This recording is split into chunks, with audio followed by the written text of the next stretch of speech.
Tapat tayong pinaglilingkuran, nagseserbisyong para sa bayan.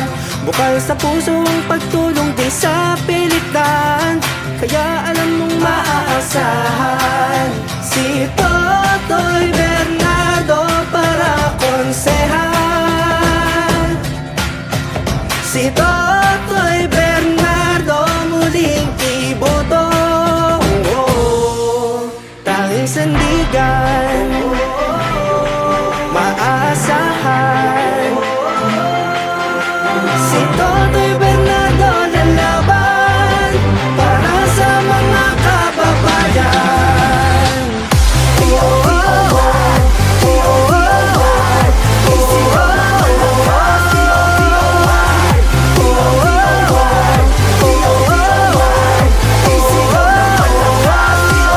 Ilang beses na rin tayong pinaglilingkuran, madaling lapitan, maaasahan. Basta't si Totoy ang kasama, lahat magaan. Kahit anong pagsubok humarang, kay Totoy Bernardo walang problema.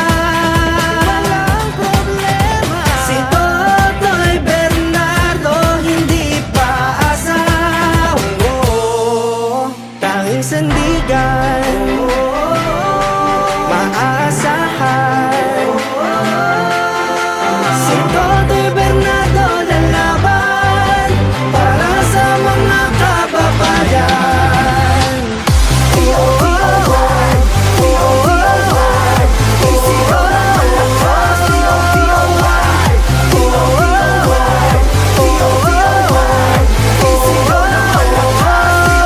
Basta si Totoy aking kasama ay siguradong may magandang umaga. Kasama din si Mayor Francis Zamora, andito rin si Vice Mayor Angelo Arcawili. Kapag sila ang ating napili, siguradong di ka magsisisi. Maganda ang bayan, masarap gumising, lalo na kapag kasama at kapiling Congresswoman Bel Zamora. Serbisyo lang, walang pambobola. Kasama ang nag-iisa si Totoy Bernardo, paglilingkuran at tapat ng mga tao. Hey! Tara na mga kababayan, alam nyo na mga pangalan, kung sino ang dapat na piliin at samahan, at makakatulong para umunlad na bayan. Kay Totoy Bernardo walang problema.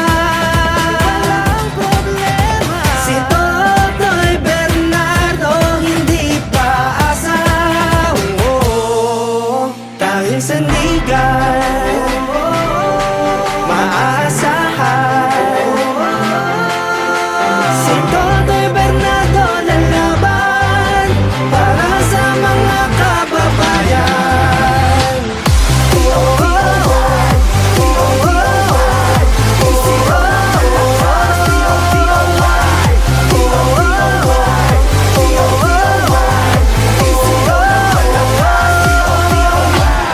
Totoy Bernardo, number 2 sa balota.